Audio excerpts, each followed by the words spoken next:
quand je l'ai épousée, je n'ai jamais dit à mon fiancé ni à sa mère que l'appartement où nous vivions était à moi, et Dieu merci, j'ai gardé ce secret, car immédiatement après le mariage, sa mère et lui ont commencé à comploter. L'appel est arrivé à 6h30 du matin.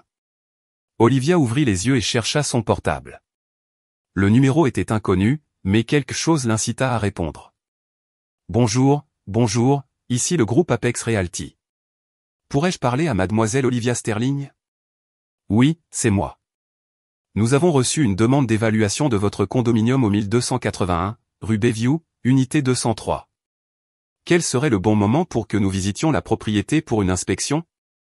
Olivia se redressa dans son lit, instantanément alerte. Je vous prie de m'excuser, mais je n'ai appelé personne. Vous devez avoir la mauvaise personne. Un instant, s'il vous plaît. Elle entendit le bruissement de papier au téléphone. Nos dossiers montrent que la demande a été soumise par une Olivia Sterling hier soir, vers 19h. Je répète, je n'ai commandé aucune évaluation et je n'ai aucun projet de vendre mon unité. Compris. Nous vous prions sincèrement de nous excuser pour la gêne occasionnée, il semble qu'il y ait eu une erreur. Olivia jeta le téléphone sur l'oreiller et regarda son mari, Jabari, dormir à côté d'elle. Il ronflait doucement, les bras écartés, complètement inconscient. C'était étrange, cependant. Comment les agents immobiliers ont-ils obtenu ces informations, et plus important encore, l'adresse exacte de son appartement? Olivia n'avait jamais révélé que la maison lui appartenait. Dès le début de sa relation avec Jabari, elle lui avait dit que c'était chez sa tante Zora, la sœur cadette de sa défunte mère. Elle affirmait que tante Zora vivait actuellement dans un établissement de soins de longue durée à Atlanta pour des problèmes de santé et avait donné à sa nièce la permission d'utiliser l'appartement temporairement. Pourquoi Olivia a-t-elle menti? Elle ne pouvait pas cerner la raison exacte, c'était juste que lorsque Jabari l'a raccompagnée chez elle après leur deuxième rendez-vous et lui a demandé si elle louait, quelque chose avait cliqué à l'intérieur d'elle. Ne dis pas la vérité, Olivia écouta sa voix intérieure et inventa l'histoire de tante Zora. Elle avait acheté l'appartement 5 ans plus tôt. Elle travaillait comme analyste financière dans une grande entreprise new-yorkaise, l'équivalent de BlackRock. Elle a économisé chaque centime, a accepté des petits boulots et a réduit tout. Elle a économisé pendant 3 ans, puis a contracté une petite hypothèque, qu'elle a remboursée en 2 ans. Maintenant, l'unité de 2 chambres et 2 salles de bain dans un excellent quartier, juste à côté de la station de métro, était entièrement à elle. C'était sa forteresse, sa plus grande réussite, mais pour une raison quelconque, elle l'a gardé secret de Jabari. Olivia se leva, enfila sa robe de soie et se dirigea vers la cuisine pour démarrer la machine à café. Sa tête palpitait avec un vague sentiment d'appréhension. Les agents immobiliers n'appellent pas juste à l'improviste, quelqu'un leur avait donné son adresse et son nom. Mais qui? Bonjour, ma reine. Jabari apparut dans l'embrasure de la cuisine, somnolé et échevelé. Il la serra dans ses bras par derrière et lui embrassa le cou. Pourquoi es-tu debout si tôt? Tu n'as pas pu dormir? Olivia versa du café dans 2 tasses. J'ai reçu un appel téléphonique vraiment bizarre tout à l'heure. Ah, oui. De qui? Une agence immobilière. Ils ont dit que j'avais demandé une évaluation de l'appartement. Jabari se figea pendant une seconde, puis éclata de rire. Probablement juste des télévendeurs, ma puce. Ils deviennent sophistiqués maintenant. Mais ils connaissaient l'adresse exacte. Eh bien, les adresses sont des informations publiques de nos jours, les courtiers en donnaient les ventes à tout va. Olivia hocha la tête, mais le malaise persista. Jabari semblait sincère, mais pendant une fraction de seconde, lorsqu'elle a mentionné les agents immobiliers, elle a vu quelque chose clignoter dans ses yeux, de la tension, de l'appréhension. Ils ont bu leur café, Jabari est allé prendre une douche et Olivia a pris son téléphone, a trouvé le numéro de l'agence et l'a tapé dans Google. Oui, l'entreprise était réelle, établie depuis une décennie avec d'excellentes critiques. Elle les a rappelés. Groupe Apex Realty, à l'appareil. Bonjour, c'est Olivia Sterling à nouveau, vous m'avez appelé ce matin au sujet de l'évaluation. Oui, je me souviens. Pourriez-vous me dire qui a exactement laissé la demande, pouvez-vous vérifier? Encore un bruissement de papier. La demande a été laissée par un homme, il s'est identifié comme votre mari. Il a dit que vous envisagiez de vendre l'appartement de votre tante. Olivia sentit un frisson glacial la parcourir. Compris, merci. Elle raccrocha. C'était Jabari. Il avait soumis la demande. Pourquoi, à son insu? Olivia fit les 100 pas dans le salon, repassant le scénario dans sa tête. Peut-être qu'il voulait lui faire une surprise, connaître la valeur, afin qu'il puisse offrir d'acheter l'appartement à tante Zora, mais si c'était le cas, pourquoi ne le lui dirait-il pas? Jabari sortit de la salle de bain, habillé et plein d'énergie. Je pars au travail, je serai de retour tard ce soir. Nous avons une grande présentation de projet. D'accord. Olivia lui fit un bisou pour lui porter chance. Alors que la porte d'entrée se fermait, elle s'effondra sur le canapé, l'intuition hurlant, quelque chose n'allait vraiment pas. Elle devait enquêter. Olivia avait rencontré Jabari il y a 8 mois lors du gala annuel de sa banque. Il était un ami de sa collègue Imani, grand, athlétique, avec un sourire charmant et des yeux gris intelligents. Il était ingénieur principal dans une grande entreprise de construction. Ils ont accroché au bar, Jabari était un interlocuteur fascinant avec un grand sens de l'humour, n'offrant aucune blague grossière ni aucun commentaire vulgaire. Olivia l'aimait bien, et ils ont échangé leurs numéros. Leur premier rendez-vous était dans un endroit de soul food chaleureux à Harlem. Jabari était attentif, posait des questions, écoutait ses réponses et partageait des détails sur lui-même. Il avait 38 ans, était célibataire et vivait avec sa mère dans sa coopérative. Sa mère, une ancienne procureure, était maintenant à la retraite. Son père était décédé quand Jabari avait 20 ans. Depuis combien de temps êtes-vous à New York? A demandé Jabari. Toute ma vie, a répondu Olivia, née et élevée ici. Mes parents sont décédés dans un accident de voiture quand j'avais 22 ans. Je suis enfant unique. Je suis tellement désolé. Jabari lui prit la main. Ça a dû être dur, d'être seul. Je m'y suis habitué. J'ai une tante, la sœur de ma mère, mais elle est malade et est dans un établissement de convalescence, nous nous voyons rarement. Et où habitez-vous maintenant? Dans l'appartement de ma tante, elle me laisse l'utiliser pendant son absence. Jabari hocha la tête. Pratique. Votre tante prévoit-elle de revenir bientôt? Je ne suis pas sûr, cela dépend de sa santé. Olivia n'a pas beaucoup réfléchi à la question à l'époque, juste une curiosité normale. Ils sont sortis ensemble pendant 4 mois, Jabari l'a courtisé magnifiquement, des fleurs, des cadeaux attentionnés, des dîners romantiques. Olivia était séduite. À 33 ans, elle avait enfin rencontré un homme avec qui elle voulait construire une vie. Elle a rencontré sa mère, Nehala, 2 mois plus tard. Jabari avait repoussé l'introduction. Ma mère est une personne difficile, expliqua-t-il, elle devient possessive. Je dois la préparer. La rencontre a eu lieu à l'appartement de Nehala. Nehala Amara, environ 65 ans, était une femme mince avec un regard perçant et une expression froide. Elle était modestement, mais impeccablement, vêtue et gardait ses distances. Alors c'est la jeune femme dont tu m'as tant parlé, dit-elle, scrutant Olivia. Asseyez-vous, ma chère, prenons le thé. Toute la soirée, Nehala a interrogé Olivia sur sa vie, son travail et sa famille, montrant un intérêt particulier pour ses proches. Vous avez dit que votre tante est votre seul parent restant, a confirmé Nehala. Oui, c'est exact, personne d'autre. Et où vit-elle? Dans un centre de réadaptation? Elle a des problèmes cardiaques? Pauvre femme. Et possède-t-elle des biens? Oui, j'y habite maintenant. Seule? Oui, seule. Nehala échangea un regard avec son fils. Le regard était chargé de sens, mais Olivia ne pouvait pas le déchiffrer. Puis, après le thé, Nehala la conduisit à la porte et dit doucement, Jabari est un bon garçon, ne lui fais pas de mal. Bien sûr que non, acquiesça Olivia. Quand elle est partie, Jabari lui a envoyé un texto. Ma mère t'aime bien, elle a dit que tu es une jeune femme respectable. Olivia était ravie, l'approbation de la mère était toujours importante. 1 mois plus tard, Jabari a fait sa demande en mariage. Olivia ne s'attendait pas à ce que les choses aillent si vite, mais elle a accepté, elle aimait vraiment cet homme. Ils ont eu un petit mariage. Jabari a insisté sur une célébration modeste.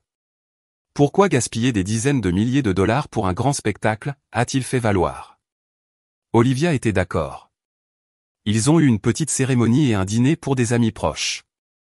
Nehala Amara était aimable au mariage, serrant Olivia dans ses bras et l'appelant sa fille, mais dans ses yeux, Olivia a de nouveau surpris ce regard étrange et calculateur.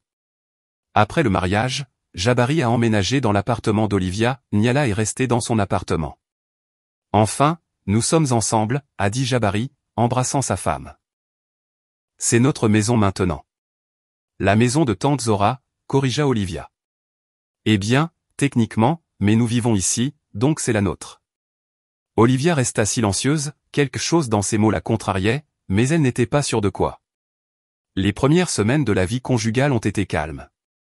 Jabari était un mari attentif, aidait à la maison et préparait le petit déjeuner. Olivia se sentait heureuse, mais ensuite le comportement étrange a commencé. Jabari a commencé à prendre de longs appels téléphoniques discrets avec sa mère, sortant sur le balcon pour parler. Quand Olivia a demandé de quoi parlait la conversation, il l'a éconduite, maman demande juste des conseils ménagers. Nayala a également commencé à rendre visite, passant souvent sans préavis à tout moment. Olivia a poliment essayé de suggérer qu'un avertissement serait bien, mais Nayala n'a pas réagi. Je suis la mère de Jabari, disait-elle, j'ai le droit de rendre visite à mon fils. Un jour, Olivia est rentrée du travail plus tôt que d'habitude, a déverrouillé la porte et a entendu des voix dans la cuisine. Jabari et Niala parlaient doucement de quelque chose. Olivia s'approcha à pas de loup, écoutant. Nous devons agir plus vite, disait Nayala. La tante pourrait sortir de l'établissement à tout moment. Attends, maman, nous devons faire ça bien. Bien faire, c'est faire vite. Plus nous attendons, plus le risque est grand. Je sais, mais Olivia n'est pas idiote, elle sentira que quelque chose ne va pas. Alors adoucis-la, convainc-la que c'est pour son propre bien. Olivia se figea. De quoi parlait-il? Quel était le plan? Elle claqua délibérément la porte d'entrée et entra dans la cuisine. Salut, je suis à la maison. Jabari et Niala étaient assis à la table avec des expressions innocentes, des tasses de thé devant eux. Ali, tu es en avance. Jabari sourit. Maman s'est juste arrêtée pour discuter. Je vois. Olivia embrassa son mari et fit un signe de tête à sa belle-mère. Comment allez-vous? Merveilleusement, ma chère. Nayala termina son thé et se leva. Je dois y aller, appel professionnel. Une fois Nayala partie, Olivia demanda, de quoi parliez-vous tous les deux? Juste de petites conversations, maman demandait comment nous nous installions et tout. Oh, et elle a offert de nous aider avec la rénovation, elle veut nous donner de l'argent pour de nouveaux meubles. Nous n'avons pas besoin de nouveaux meubles, Jabari.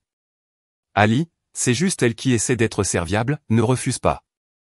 Je ne veux pas prendre d'argent à ta mère, nous pouvons nous en sortir seuls. Il fronça les sourcils. Pourquoi réagis-tu toujours de cette façon? Maman essaie d'être gentille. Je ne suis pas contre la gentillesse, je suis contre son implication dans nos vies. Elle ne s'implique pas, elle aide. Olivia n'a pas argumenté, mais son sentiment d'appréhension s'est intensifié, il tramait quelque chose. Elle le savait. Le lendemain, Olivia a décidé de tester ses soupçons. Elle a appelé son amie Keshia, qui travaillait au bureau des enregistrements du comté. Keshia, salut, peux-tu vérifier quelque chose pour moi? Bien sûr, qu'est-ce qu'il y a? J'ai besoin de savoir s'il y a eu des tentatives récentes de dépôt de documents ou de recherche d'enregistrement pour mon appartement. Ton appartement? Keshia semblait surprise. Y a-t-il quelque chose qui ne va pas? Juste être prudente, s'il te plaît, vérifie. D'accord, donne-moi quelques jours. Olivia raccrocha et réfléchit. Peut-être qu'elle était paranoïaque, peut-être que Nayala voulait vraiment aider, mais son instinct hurlait que quelque chose n'allait pas. Ce soir-là, Jabari est rentré du travail de très bonne humeur. Oli, j'ai des nouvelles pour toi. Quoi donc? Maman a trouvé un acheteur pour l'appartement. Olivia était stupéfaite. Quel appartement? Celui-ci, chez ta tante. Quoi?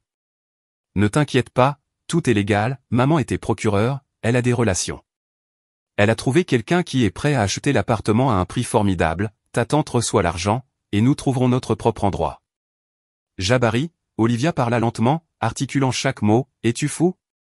Quoi? Il la regarda, confus. De quoi se mêle ta mère de trouver des acheteurs pour cette unité? De quel droit? Oli, elle veut juste nous aider. Aider? Elle s'immisce dans les affaires de quelqu'un d'autre. C'est l'appartement de tante Zora, pas le tien, pas le mien, et certainement pas celui de ta mère. Mais nous vivons ici, nous avons besoin de stabilité. Stabilité? Olivia sentit la colère monter en elle. Jabari, réalises-tu ce que fait ta mère? Elle cherche des acheteurs à l'insu du propriétaire. C'est illégal. Nous essayons juste de « je me fiche de ce que vous essayez de faire ». Olivia éleva la voix, elle n'avait aucune tolérance pour la pression. Dis à ta mère d'arrêter immédiatement. Jabari pâlit. Ne me crie pas dessus. Je ne crie pas, j'exige que tu cesses de t'immiscer dans mes affaires. Tes affaires? C'est l'appartement de ta tante. Oui, de ma tante, pas de ta mère. Qu'elle se mêle de ses affaires. Jabari attrapa sa veste. Je n'écoute pas ça, je vais chez maman. Vas-y, dit froidement Olivia. La porte claqua. Olivia était seule, ses mains tremblaient de fureur. Il préparait quelque chose, définitivement, et elle allait découvrir la vérité. Le lendemain, Keshia appela. Oli, comment te sens-tu? Je vais bien. Que as-tu trouvé? Écoute, il y a effectivement eu des demandes concernant ton appartement. Il y a 3 jours, quelqu'un a demandé une recherche de titres et a essayé de savoir s'il y avait des privilèges ou des dettes impayées, et ils l'ont fait par l'intermédiaire d'une entreprise appelée Legal Edge. Qui l'a demandé formellement? Le cabinet d'avocats Legal Edge, mais cela pourrait être n'importe qui, ces entreprises effectuent souvent des recherches pour le compte de particuliers. Sois prudente, Oli, si quelqu'un s'intéresse autant à ton appartement, ce n'est pas une coïncidence. Je sais. Olivia raccrocha et commença à réfléchir. Nayala ne se contentait pas de parler, elle passait à l'action, vérifier des documents, chercher des acheteurs. Pourquoi? Quel était le but final? Olivia ouvrit son ordinateur portable et chercha Nayala Amara, elle fit défiler les résultats. Rien de trop juteux, quelques mentions dans d'anciens dossiers judiciaires où elle figurait comme avocate de la défense. C'était il y a 20 ans. Puis elle chercha Jabari Amara, rien d'inhabituel non plus. Olivia se mordit la lèvre. Peut-être qu'elle était trop méfiante, peut-être qu'ils essayaient maladroitement d'aider, mais la voix intérieure insistait, non, c'est louche. Elle appela une autre amie, Simone, une journaliste d'investigation. Simone, salut, peux-tu m'aider? Ça dépend avec quoi, j'ai besoin que tu enquêtes sur certaines personnes, mon mari et sa mère. Simone resta silencieuse pendant un moment. Ali, que se passe-t-il? Je soupçonne qu'il prépare quelque chose en rapport avec l'immobilier. Sérieusement? Très. D'accord, envoie-moi tout ce que tu as, nom, date de naissance, adresse. Olivia dicta tout ce qu'elle savait. Simone promit de vérifier et de rappeler. Jabari revint 2 jours plus tard, l'air contrit. Ali, je suis désolé, j'ai perdu mon sang-froid. Moi aussi. Olivia décida de le rencontrer à mi-chemin, tant qu'elle ne connaissait pas toute la vérité, elle ne devait pas aggraver le conflit. Oublions la dispute, allons. Jabari la serra dans ses bras. Maman s'excuse aussi, elle ne voulait pas te contrarier. Bien, et elle a promis d'arrêter de s'immiscer dans nos affaires? J'espère bien. Les jours suivants furent paisibles. Jabari était affectueux et attentionné. Olivia a presque cru que tout allait bien, mais une semaine plus tard, Simone a appelé. Oli, nous devons nous rencontrer tout de suite. Que s'est-il passé? Pas au téléphone, rends-toi au café de la 6e avenue maintenant. Olivia sentit son cœur se serrer. Elle mentit à Jabari, disant qu'elle restait tard au travail, et se rendit à la réunion. Simone attendait à une table d'angle, son visage grave. Assieds-toi, dit-elle. Tu ne vas pas aimer ce que je vais te dire. Dis-le simplement. Ta belle-mère, Nayala Amara, a travaillé comme procureure, mais sa licence a été révoquée il y a 15 ans. Pourquoi? Fraude. Elle a traité des transactions immobilières en falsifiant les signatures des propriétaires, elle s'est fait prendre, a reçu une peine avec sursis et a été interdite d'exercer la profession juridique. Olivia avait froid partout. Oh mon Dieu! Ce n'est pas tout. Votre mari, Jabari Amara, est également impliqué dans plusieurs affaires louches. Il a déjà été marié 2 fois. La première fois, il y a 10 ans, sa femme possédait un appartement qu'elle avait hérité. 6 mois après le mariage, l'appartement a été vendu et l'argent a disparu. La femme a demandé le divorce et a tenté de le poursuivre en justice pour récupérer les fonds, mais elle n'a rien pu prouver. Et la deuxième fois, il y a 7 ans, l'histoire était presque identique. La femme possédait une maison dans une banlieue de Philadelphie. Jabari l'a convaincue de vendre, soi-disant pour acheter quelque chose de mieux. La maison a été vendue, l'argent a disparu, de nouveau des batailles devant le tribunal de divorce, mais aucune condamnation pour fraude. Olivia se couvrit le visage de ses mains. Donc, c'est un stratagème. Jabari épouse des femmes qui ont des biens, les convainc de vendre, prend l'argent et disparaît, et sa mère coordonne tout. Holly Simon lui prit la main. Vous êtes en danger. Ils sont à la recherche de l'appartement. Mais il ne m'appartient pas, dit Olivia machinalement, il appartient à ma tante.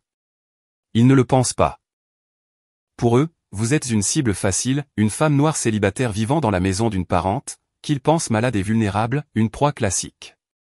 Olivia resta silencieuse, traitant l'information. Toute cette romance, l'attention, la tendresse, tout cela était un acte. Jabari jouait un rôle depuis le premier jour. Que dois-je faire, demanda-t-elle doucement. Tout d'abord, ne leur dites pas la vérité sur l'appartement. S'ils découvrent que vous êtes la propriétaire, ils trouveront un moyen de vous poursuivre en justice pour obtenir une part ou vous forcer à vendre. Mais nous sommes mariés, il a des droits. L'appartement a été acheté avant le mariage. Si les documents sont en ordre, il n'obtiendra rien, mais il essaiera. C'est pourquoi vous devez rassembler des preuves de leur escroquerie et demander le divorce avant qu'ils ne puissent faire quoi que ce soit. Quel genre de preuves? Des enregistrements de conversation, des SMS, des témoignages, tout ce qui prouve leur intention. Olivia acquiesça. Un plan commença à se former dans sa tête. Dans les jours qui suivirent, Olivia joua le rôle de l'épouse naïve. Elle était douce, affectueuse et souriait beaucoup, mais en secret, elle recueillait des informations. Elle installa une application d'enregistrement des appels sur le téléphone de Jabari, en prétextant la mise en place d'un outil de travail utile. Jabari ne remarqua pas la ruse. Elle installa également une petite caméra cachée dans le salon, déguisée en horloge numérique, et attendit. Niala venait plus souvent, évoquant l'appartement à chaque conversation. « Holly ma chérie, comment va ta tante » demandait-elle. « Est-ce qu'elle va mieux ?»« Pas de changement pour l'instant » répondait Olivia. « Pauvre femme, quel âge a-t-elle » 72 ans. « Oh, à cet âge, il est difficile de se rétablir, Dieu nous en garde. » Mais que se passe-t-il si quelque chose arrive? Est-ce que ta tante a un testament? Je ne sais pas. Nous n'en avons pas parlé. Eh bien, vous devriez. Vous êtes la seule parente, l'appartement devrait vous revenir. Niala, je suis mal à l'aise de penser à ça. Ma tante est vivante et j'espère qu'elle va se rétablir. Bien sûr, bien sûr. Je veux juste m'assurer que vous ne vous retrouvez pas sans toi, on ne sait jamais. Olivia acquiesça silencieusement, mais à l'intérieur, elle était furieuse. Nayala testait le terrain, essayant de savoir s'il y avait un testament et quels étaient les droits d'Olivia sur la propriété. Un soir, alors que Jabari était sorti, Niala arriva avec un dossier de documents. « Holly, j'ai parlé avec un ami avocat » commença-t-elle. « Il a dit qu'il serait préférable d'avoir une procuration de votre tante, juste au cas où. » « Au cas où quoi ? » « Au cas où elle s'aggraverait ou déciderait de vendre l'appartement. Vous pourriez agir en son nom. » « Pourquoi vendrait-elle ? » On ne sait jamais, elle pourrait avoir besoin d'argent pour se soigner, ou elle pourrait vouloir déménager ailleurs. Nayala, je ne signerai aucune procuration sans que ma tante le sache.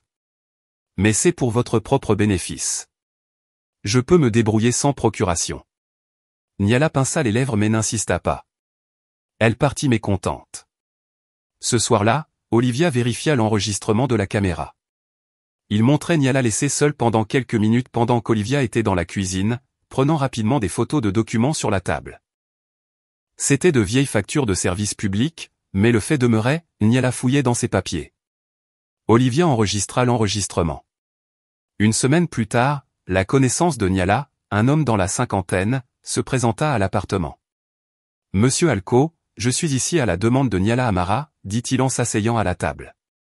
Je veux vous aider à officialiser vos documents de propriété. » Quel document ? demanda froidement Olivia. Un simple contrat de location, afin que vous ayez une base juridique pour vivre ici. Que se passe-t-il si votre tante change d'avis ou si quelque chose arrive? J'ai un accord verbal avec ma tante, c'est suffisant. Un accord verbal n'a aucune valeur juridique, dit le notaire didactiquement. Vous pourriez être expulsé à tout moment. Je ne serai pas expulsé. En êtes-vous certaine? Absolument. Le notaire échangea un regard avec Nayala. Olivia vit le regard significatif passer entre eux. Quelque chose ne se passait pas comme prévu. Très bien, dit le notaire en ramassant ses papiers, mais si vous changez d'avis, appelez-moi. Une fois qu'il fut parti, Jabari essaya de convaincre Olivia. Vous n'auriez pas dû refuser, ces documents auraient vraiment aidé. Jabari, je n'ai pas besoin de ces documents, et pourquoi êtes-vous si obsédé par cet appartement? Je ne suis pas obsédé, je veux juste que nous ayons de la stabilité. Nous avons de la stabilité tant que ma tante le permet. Et si elle vend? Nous serons à la rue. Nous ne serons pas à la rue. Comment le sais-tu? Je le sais, c'est tout, dit fermement Olivia, et arrête de me mettre la pression. Jabari se tut, mais de l'irritation éclaira ses yeux. Olivia continua à recueillir des preuves, enregistrant des conversations entre Jabari et sa mère. Elle en attrapa une. « Maman, elle n'est pas d'accord. » Qu'est-ce qu'on fait? Passe par la tante. Trouve-la, parle-lui directement. Mais Oli ne veut pas me donner ses coordonnées.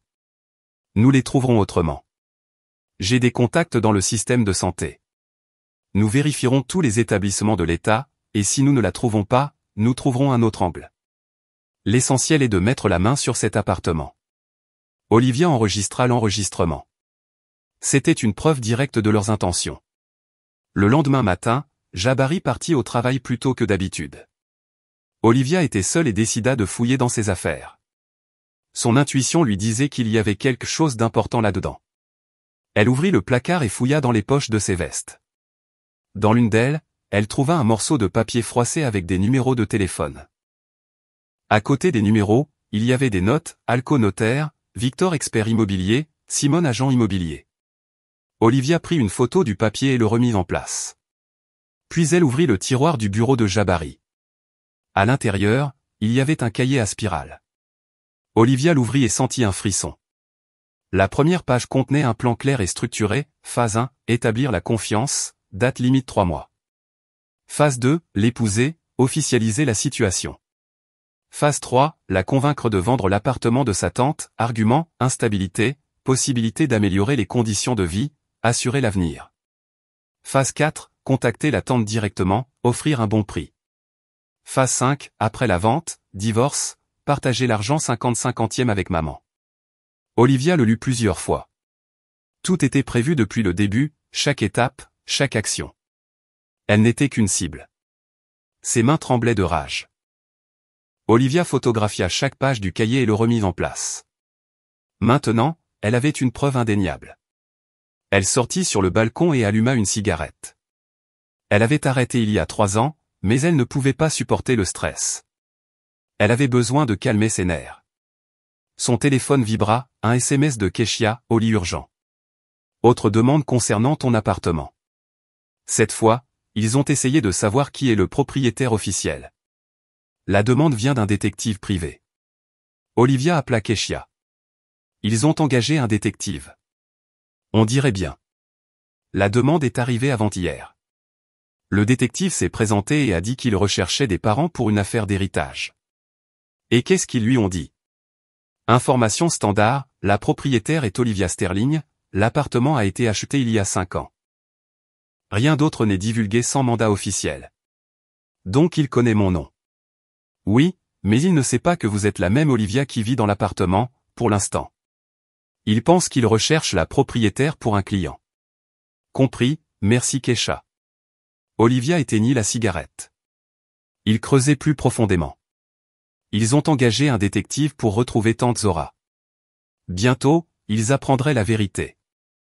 Elle devait agir vite. Olivia appela l'avocat que Simone avait recommandé. Ils se rencontrèrent le lendemain. L'avocat, un homme d'expérience dans la soixantaine, écouta Olivia, examinant toutes les preuves, l'acte de vente, les enregistrements de conversation, le cahier avec le plan, les demandes de recherche de titres. Vous avez un excellent dossier, dit-il. L'appartement a été acheté avant le mariage, enregistré uniquement à votre nom. Votre mari n'a aucun droit dessus. De plus, vous avez la preuve qu'il vous a épousé à des fins frauduleuses. Que dois-je faire? Demandez le divorce immédiatement, et ne leur dites pas la vérité sur l'appartement avant le dernier moment possible. Laissez-les continuer à penser qu'il appartient à votre tante. Mais que se passe-t-il s'ils trouvent la tante? Ils ne la trouveront pas, car elle n'existe pas. Olivia acquiesça. C'est vrai. Alors vous êtes prête. Déposez les papiers, je vous représenterai. Le lendemain, Olivia demanda le divorce. Jabari reçut les papiers à son bureau. Il rentra chez lui en furie. Qu'est-ce que ça veut dire? Cria-t-il en agitant le document. Cela signifie que j'ai demandé le divorce, répondit calmement Olivia. Pourquoi? Parce que je sais tout sur tes mariages précédents, sur les maisons que tu as volées à tes femmes, et sur l'escroquerie que toi et ta mère êtes en train de monter. Jabari pâlit. Qui te l'a dit? Peu importe. Ce qui compte, c'est que je connais la vérité. Oli, écoute, ne fais pas ça. Je comprends tout. Tu m'as épousé pour l'appartement. Tu voulais mettre la main dessus, le vendre et disparaître, comme tu l'as fait avec tes autres femmes. C'est fini. Ce n'est pas vrai. Il est inutile de mentir. J'ai des enregistrements de tes conversations avec ta mère. Tout est documenté. Jabari se tut, puis demanda doucement, « Et que veux-tu? » Je veux que tu déménages aujourd'hui. C'est l'appartement de ma tante. J'ai le droit de vivre ici. Non, tu n'en as pas le droit. Fais tes valises et pars. Je ne partirai pas comme ça. Je porterai l'affaire devant les tribunaux. Je demanderai la moitié des biens. Vas-y. Olivia sourit. Mon avocat attend. Jabari attrapa sa veste et sortit en trombe. Olivia se retrouva seule. Les semaines suivantes furent difficiles. Jabari appelait et envoyait des SMS, essayant de la convaincre de reconsidérer. Olivia ne répondait pas. Niala Amara ne resta pas inactive non plus, se présentant à l'immeuble et exigeant une réunion. Olivia n'ouvrit pas la porte. Puis vinrent les menaces, les appels anonymes et les messages. Olivia enregistra tout et le transmit à son avocat. Un mois plus tard, le jour du procès arriva. Jabari demanda un partage des biens. Olivia présenta toutes les preuves, l'acte de vente original, les conversations enregistrées, le témoignage de ses anciennes épouses. Puis vint le moment de vérité. Votre honneur, l'avocat d'Olivia se leva, la propriété appartient exclusivement à ma cliente, achetée 5 ans avant le mariage. Monsieur Amara n'a aucun droit légal dessus. Jabari et Nayala échangèrent des regards surpris. Mais l'appartement appartient à la tante, s'écria Jabari. Il n'y a pas de tante, dit calmement l'avocat. Ma cliente a inventé la parente pour tester les intentions du requérant, et ses craintes étaient justifiées. Un silence se fit dans la salle d'audience. Jabari se tourna lentement vers Olivia. Tu as menti? Oui, dit fermement Olivia. L'appartement a toujours été à moi. Niala se leva d'un bond. Tu as piégé mon fils. J'ai protégé ma propriété contre des fraudeurs, répondit calmement Olivia. Le juge rendit sa décision, le mariage était dissous, l'appartement restait à Olivia. Jabari resta immobile. Niala lui chuchota quelque chose à l'oreille, mais il ne réagit pas. Olivia se leva et quitta la salle d'audience. Son avocat la rattrapa dans le couloir. Félicitations, une victoire complète. Merci. Ils vont essayer de faire appel. Soyez prêts. Je suis prêt à tout. Olivia sortit dans la rue. La journée était ensoleillée et lumineuse. Elle prit une profonde inspiration, la liberté. Son téléphone vibra, un SMS de Jabari, nous n'avons pas fini de parler. Olivia bloqua le numéro. Plus de conversation. Une semaine plus tard, Simone lui envoya un lien vers un article, des escrocs immobiliers condamnés, comment une femme a mis fin à un réseau criminel. Olivia le lut. L'article racontait son histoire mais omettait les noms. Le journaliste avait interviewé les ex-femmes de Jabari. Elles remercièrent toute Olivia d'avoir eu le courage de se battre. Sans elle, nous n'aurions jamais obtenu justice, déclara Svetlana dans l'interview. Olivia ferma l'article. Elle ne voulait pas la célébrité, elle s'est juste défendue. Ce soir-là, sa mère appela. Olivia ne lui avait pas parlé depuis longtemps. Leur relation était tendue depuis que sa mère s'était remariée. Oli, j'ai lu pour ton divorce. Est-ce que ça va? Oui, maman, tout va bien. Je suis désolé de ne pas avoir été là pour toi. J'ai été une mauvaise mère. Tu es une mère normale. Chacun a sa propre vie. Elles parlèrent pendant une demi-heure, se parlant vraiment pour la première fois depuis des lustres. Olivia sentit leur relation se rétablir. Un mois passa. Nyala Amara fit une dernière tentative. Elle vint à l'immeuble d'Olivia tôt le matin. Olivia partait au travail et vit sa belle-mère près de l'entrée. Nous devons parler, dit Nyala. Nous n'avons rien à nous dire. Vous avez ruiné la vie de mon fils. Non, vous avez essayé de ruiner la mienne. Il vous aimait. Il aimait mon appartement, ou plutôt l'appartement de la tante inexistante. Nyala s'approcha. Nous trouverons des moyens de récupérer ce qui nous revient de droit. De quel droit? Olivia resta ferme. Vous êtes des criminels, et bientôt tout le monde le saura. Vous ne prouverez rien. Je l'ai déjà fait. J'ai des enregistrements de vos conversations, le plan écrit de la main de Jabari, et le témoignage de 3 femmes que vous avez escroquées. Voulez-vous continuer cette conversation au poste de police? Nyala pâlit. Vous allez le regretter.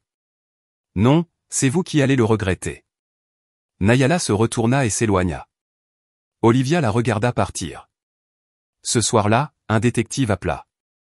Mademoiselle Sterling, nous avons de nouvelles preuves contre les Amara. 2 autres femmes se sont manifestées, toutes 2 victimes de leur escroquerie. Et maintenant? Nous déposons des accusations criminelles, vol qualifié et fraude. Ils risquent de lourdes peines de prison. Bien. Vous devrez témoigner. Je suis prête. Le procès de Jabari et Nyala Amara eut lieu 3 mois plus tard. Olivia y assista en tant que témoin. La salle d'audience était bondée, journalistes, ex-femmes et spectateurs curieux. Le procureur lut l'acte d'accusation, énumérant tous les épisodes et le montant total des dommages, plus de 20 millions de dollars. Les avocats de la défense tentèrent de justifier les actions de leurs clients, mais les preuves étaient irréfutables. Le juge prononça la sentence, Nyala Amara 8 ans de prison fédérale, Jabari Amara 6 ans de prison fédérale. Les gardes emmenèrent les condamnés. Jabari regarda Olivia. Il y avait de la colère dans ses yeux, mais aussi autre chose, de la pitié ou juste de la frustration que le plan n'ait pas fonctionné. Olivia quitta la salle d'audience. Svetlana, Anna et l'autre victime, Kendra, l'attendaient dehors. Merci, dit Svetlana, sans vous, nous vivrions encore avec cette injustice. De rien. Je me suis juste défendu. Vous avez fait plus que ça, vous avez arrêté des criminels. Elles restèrent là, parlèrent un instant, puis se séparèrent. Plusieurs mois passèrent. Olivia reprit sa vie normale. Le travail allait bien, elle avait même été promue. Elle était maintenant analyste principale avec sa propre équipe. Son patron appréciait son professionnalisme et sa résilience. Olivia, vous avez traversé une véritable épreuve, dit-il lors d'une réunion, et vous n'avez pas craqué.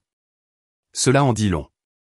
Ses collègues connaissaient son histoire et la traitaient avec respect. Personne ne posait de questions inutiles. Le soir, Olivia allait à la salle de sport, celle où elle avait rencontré Jabari, mais maintenant cela ne déclenchait plus d'émotions négatives. Elle avait laissé le passé derrière elle. Un jour, un homme dans la quarantaine, grand et athlétique avec un sourire agréable, l'approcha. « Excusez-moi, pourriez-vous me dire comment fonctionne cette machine ?» Olivia sourit. « Bien sûr. » Ils commencèrent à parler. Il s'appelait Khalil. C'était un architecte qui avait récemment déménagé à New York depuis Chicago. « Peut-être pourrions-nous prendre un café après notre entraînement, suggéra-t-il. Olivia hésita. Une partie d'elle voulait dire oui, mais une autre partie avait peur de faire à nouveau confiance à un homme. « Merci, mais non, répondit-elle. Je comprends. Khalil acquiesça. Si vous changez d'avis, voici ma carte. Olivia prit la carte et la mit dans sa poche. Chez elle, elle la fixa longuement. Peut-être que ça vaut le coup, tous les hommes ne sont pas des escrocs, mais elle n'était pas encore prête. Elle avait besoin de temps. 6 mois après le procès, Olivia reçut un appel d'un numéro inconnu. Bonjour, Olivia Sterling, ici Igor, le détective privé. Vous vous souvenez de moi? Je suis venu vous voir il y a 1 an. Je me souviens. Que voulez-vous? Je veux m'excuser. Je ne savais pas que je travaillais pour des criminels. Je pensais que je menais une recherche légitime. Quand j'ai découvert la vérité, j'ai été choqué. Je veux réparer mes torts. Si jamais vous avez besoin d'aide, contactez-moi, sans frais. Merci, mais j'espère que je n'en aurai pas besoin. Gardez quand même mon numéro. Olivia enregistra le contact au cas où. Cet hiver-là, Olivia décida de rénover l'appartement. Elle avait repoussé cela pendant des années, mais il était temps de rafraîchir l'intérieur. Elle engagea une équipe et choisit un design. Elle voulait un endroit lumineux et spacieux, sans coin sombre ni rideau lourd. Voulez-vous quelque chose de symbolique, demanda le designer, un élément qui vous rappellera cette période importante de votre vie? Olivia y réfléchit. Oui, je veux un grand miroir dans l'entrée, pour que chaque matin, je puisse me regarder et me souvenir que je suis forte. Excellente idée. La rénovation dura 2 mois. Quand les constructeurs eurent fini, Olivia traversa l'appartement et le reconnut à peine. Tout avait changé. C'était plus lumineux, plus ouvert et plus confortable, une nouvelle vie dans un espace renouvelé. Au printemps, Olivia se décida. Elle sortit la carte de Khalil et l'appela. Bonjour, ici Olivia de la salle de sport. Oh, bonjour. J'avais perdu l'espoir d'avoir de tes nouvelles. Désolé pour le long silence. Les choses étaient compliquées. Je comprends. Est-ce que tout va bien maintenant? Oui. Veux-tu toujours qu'on se rencontre pour ce café? J'adorerais. Ils se sont rencontrés dans un café du quartier. La conversation était facile et naturelle. Khalil était un homme intéressant. Il a parlé de ses projets, de ses voyages et de ses plans. Que fais-tu dans la vie? A-t-il demandé. Je suis analyste financière. C'est cool. Une profession difficile, certes, mais intéressante. Ils ont parlé pendant 3 heures. Olivia se sentait à l'aise, détendue et sans méfiance. Puis-je te revoir? A demandé Khalil au moment de se dire au revoir. Oui, tu peux. Ils ont commencé à se fréquenter lentement, prudemment. Olivia prenait son temps, vérifiant chaque mot et chaque geste, mais Khalil était authentique. Il parlait ouvertement de son passé, ne cachait rien et ne lui mettait jamais la pression. Après 1 mois, Olivia a réalisé qu'il était différent, pas comme Jabari. Une année passa. Olivia et Khalil se fréquentaient toujours, mais elle n'était pas prête à un engagement sérieux. Il n'a pas insisté. Je sais ce que tu as vécu, a-t-il dit. Je ne te précipiterai pas. Olivia appréciait cela. Un jour, il a demandé, alors, où habites-tu? J'ai mon propre appartement. C'est super. Tu l'as acheté toi-même? Oui, il y a 5 ans. Bien joué. C'était tout. Pas d'autres questions, pas d'intérêt intense pour la propriété, juste un bonheur sincère pour elle. Olivia a souri. Oui, il était vraiment différent. Cet été-là, Olivia a reçu une lettre de Jabari depuis la prison. Elle s'est demandé si elle devait l'ouvrir, puis a décidé de le faire. Olivia, je t'écris bien que je sache que je n'en ai pas le droit. Je veux te dire que je suis désolé. J'étais faible, avide et stupide. Ma mère m'a toujours appris que l'argent était tout ce qui comptait et que l'amour était une illusion. Je l'ai cru et j'ai perdu la chose la plus importante, toi. Oui, je sais que je ne t'aimais pas vraiment, mais j'aurais pu si ce n'était pas à cause de ma mère, du plan et de mon avidité. Tu étais spéciale, intelligente, forte, belle. Je ne t'ai pas appréciée. Maintenant, je comprends qu'il est trop tard. Je ne demande pas pardon. Je veux juste que tu saches que tu avais raison sur tout. Jabari. Olivia l'a lu plusieurs fois, puis a brûlé la lettre, non pas par méchanceté, mais parce qu'elle n'était tout simplement plus nécessaire. Une semaine plus tard, une deuxième lettre est arrivée, cette fois de l'une des ex-femmes de Jabari, Svetlana. Chère Olivia, je veux te remercier pour ce que tu as fait. Grâce à toi, j'ai enfin reçu une compensation pour mon appartement perdu. Le tribunal a ordonné à Jabari et à sa mère de me payer à partir de leurs biens. Cela ne me rendra pas 5 ans de ma vie passée à me battre, mais c'est une certaine justice. Tu es une héroïne. Sans ton courage, nous serions toutes restées des victimes.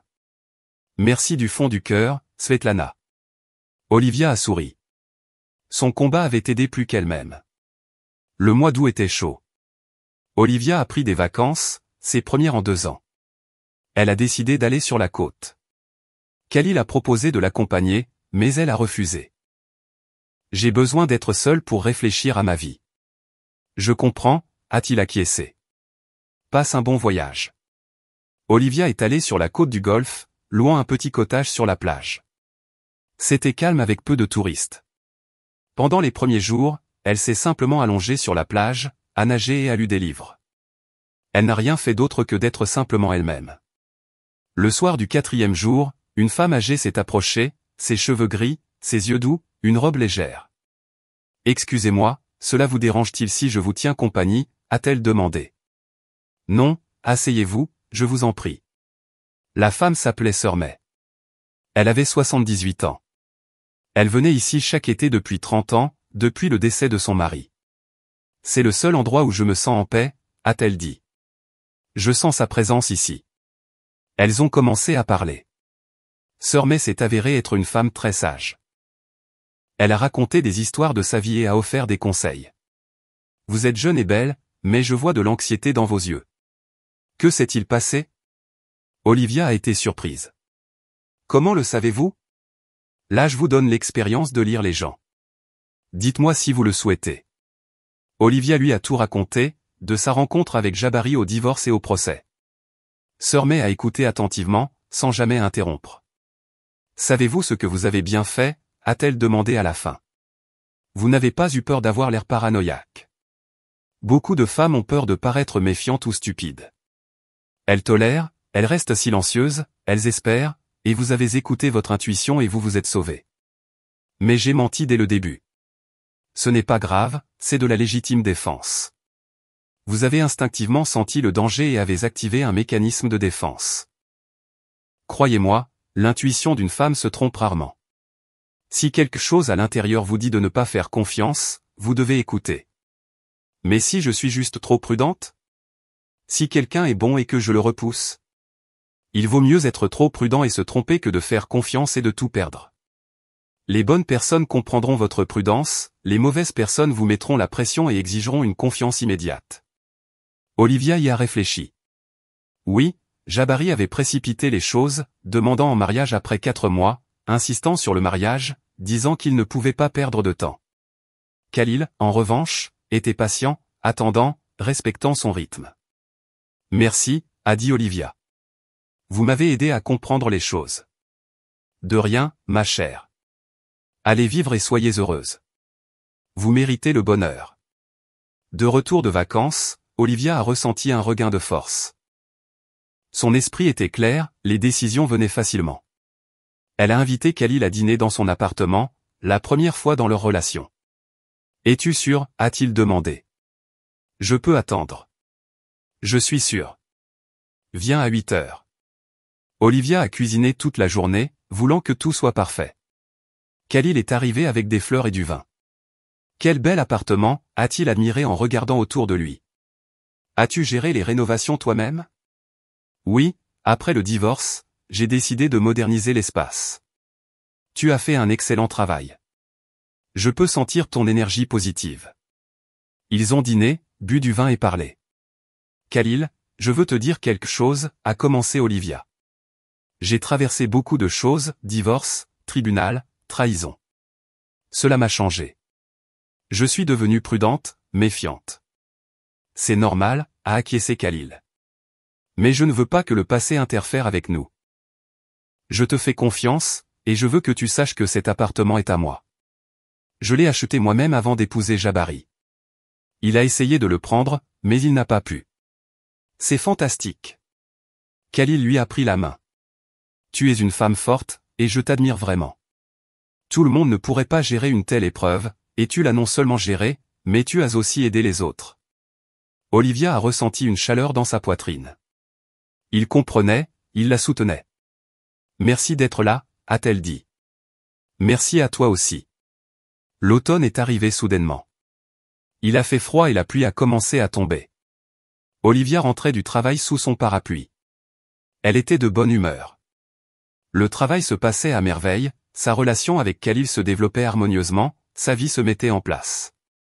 Près de l'entrée, une femme se tenait debout, trempée, mince, avec un regard désolé dans les yeux. « Êtes-vous Olivia ?» a-t-elle demandé. Oui. Qui êtes-vous?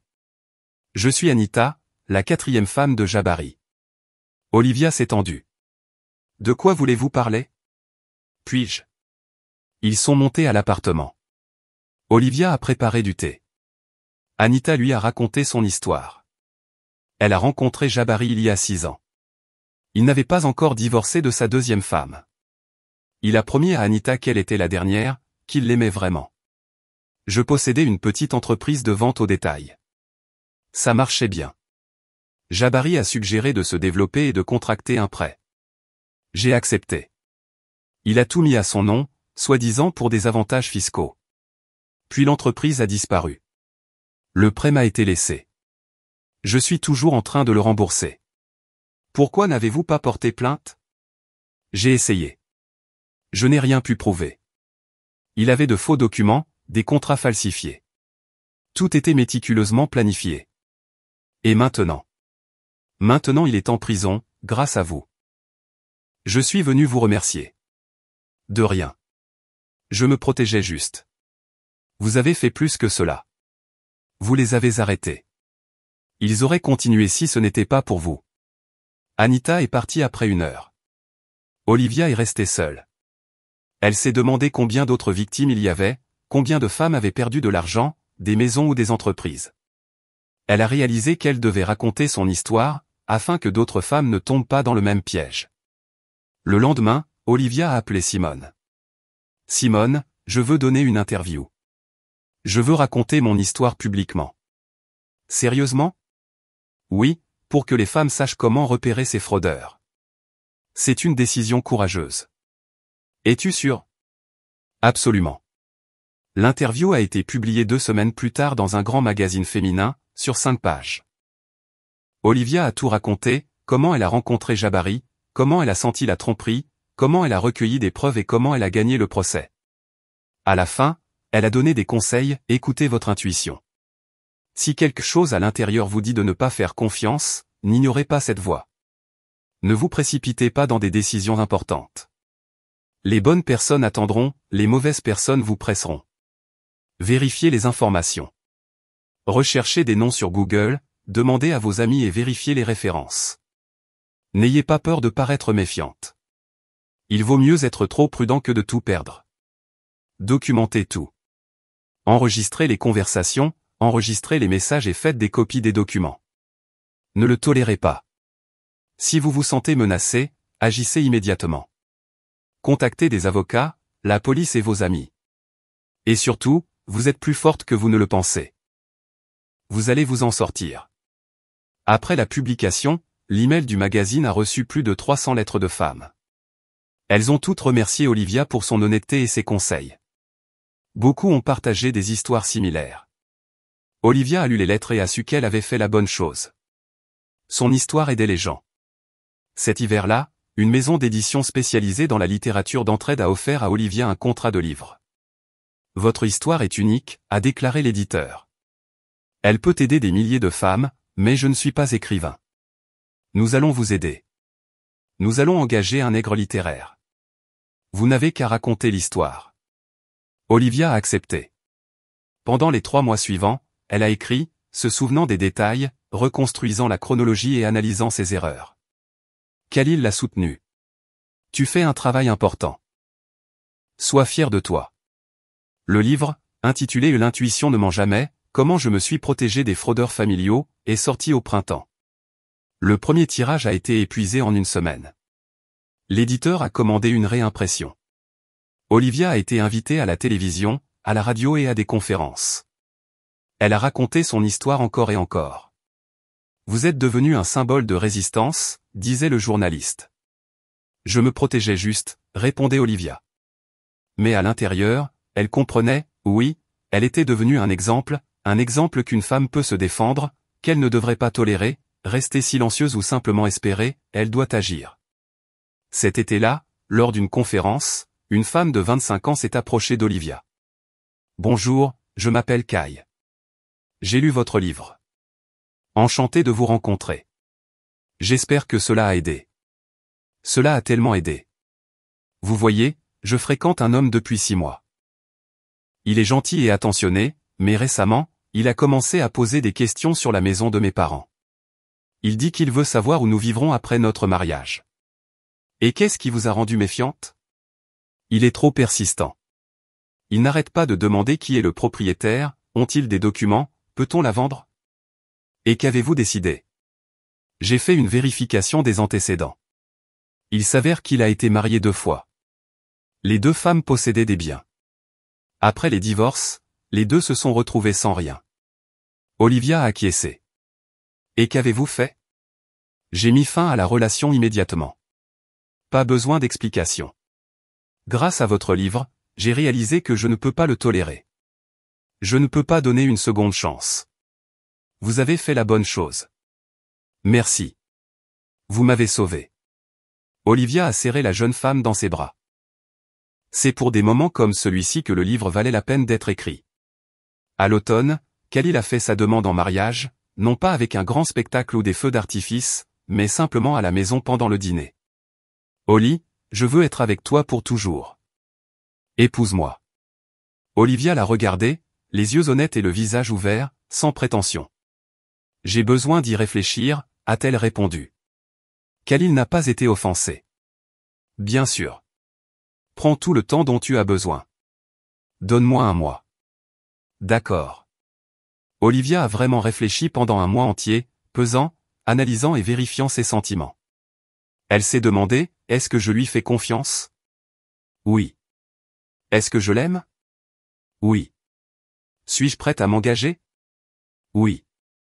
Mais la peur était-elle toujours là? Oui, aussi, la peur de refaire une erreur, la peur de retomber dans un piège. Elle a appelé une thérapeute. La conseillère a écouté son histoire et a posé des questions. Votre peur est justifiée, a-t-elle dit. Vous avez vécu un traumatisme. Il est normal d'avoir peur d'une récidive. Comment puis-je savoir que Khalil est différent? Vérifier son passé, rencontrer sa famille, ses amis, ses ex-petites amies, observer comment il gère le stress et comment il traite l'argent et votre indépendance. Olivia a fait exactement cela. Elle a rencontré la mère de Khalil, une femme douce, une enseignante retraitée. Elle a rencontré ses amis. Tout le monde disait du bien de lui. Elle a même parlé à une ex-petite amie. Ils s'étaient séparés à l'amiable et étaient restés amis. Elle a fait un test. Elle a demandé à emprunter une grosse somme d'argent. Khalil a refusé.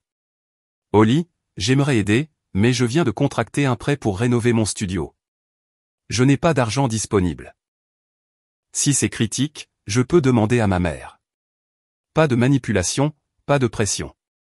Après 1 mois, Olivia lui a donné sa réponse. Oui, je vais t'épouser.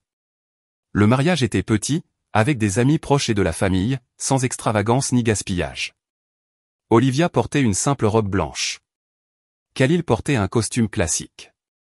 La cérémonie a eu lieu à l'extérieur au bord d'un lac, une journée ensoleillée, une brise chaude, des visages heureux. Quand ils ont échangé leurs alliances, Olivia l'a senti, c'est juste, c'est mon choix, conscient et bien réfléchi. À la réception, les amis ont porté un toast à leur famille forte, à leur amour et à leur bonheur. Simone est venue voir Olivia. Je suis si fier de toi. Tu as traversé tant de choses et tu n'as pas craqué. Merci. Je n'aurais pas réussi sans ton aide. Tu as réussi toi-même. J'étais juste là. Ce soir-là, quand les invités étaient partis, Khalil a serré Olivia dans ses bras. Merci de m'avoir fait confiance. Merci d'avoir gagné ma confiance. Ils se sont tenus au bord du lac et ont regardé le coucher du soleil. Une nouvelle vie avait commencé. 1 année passa. Olivia et Khalil vivaient dans son appartement. Il n'a jamais insisté pour déménager ou exiger d'être ajouté au titre de propriété. C'est ton appartement, a-t-il dit. Je vis juste ici avec toi. Olivia appréciait cela. Elle appréciait le respect de ses limites. Le livre s'est vendu à 100 000 exemplaires. L'éditeur a suggéré une suite sur la façon de construire des relations saines après un traumatisme. Olivia a accepté. Le sujet était opportun et important. Au travail, elle a été promue à nouveau. Maintenant, elle dirigeait un département entier. Son salaire a doublé. Vous êtes notre meilleur employé, a déclaré le PDG. Nous ne vous laisserons partir pour rien au monde. La vie était belle, vraiment belle. Un soir, Olivia était assise à la maison en train de travailler sur son nouveau livre. Khalil préparait le dîner dans la cuisine. Le téléphone a sonné, un numéro inconnu. Allô? Bonjour, ici l'avocat de Niala Amara. Olivia s'est tendue. Je vous écoute. Ma cliente est en prison. Sa santé s'est détériorée.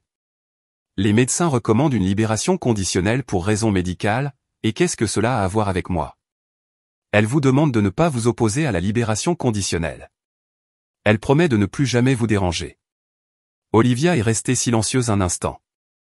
Dites-lui ceci, je ne m'opposerai pas, mais si elle essaie un jour de me contacter ou de contacter Khalil, je déposerai un recours et elle retournera en prison.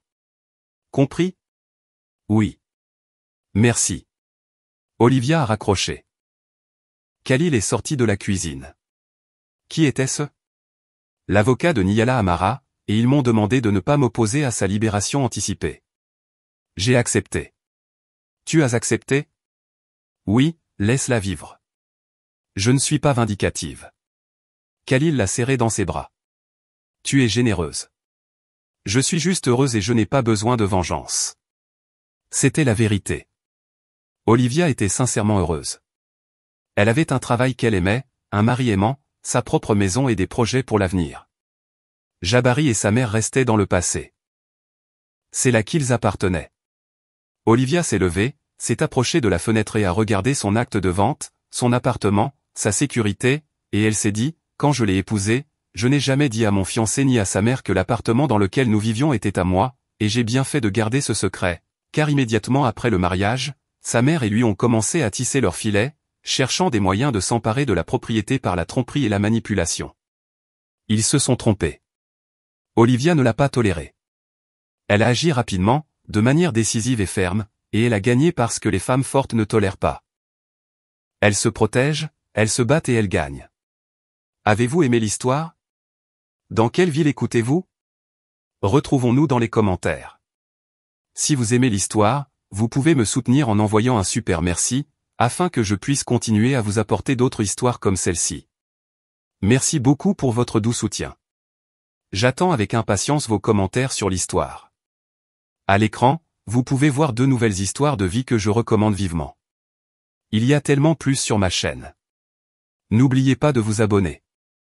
À bientôt dans la prochaine histoire de vie avec amour et respect.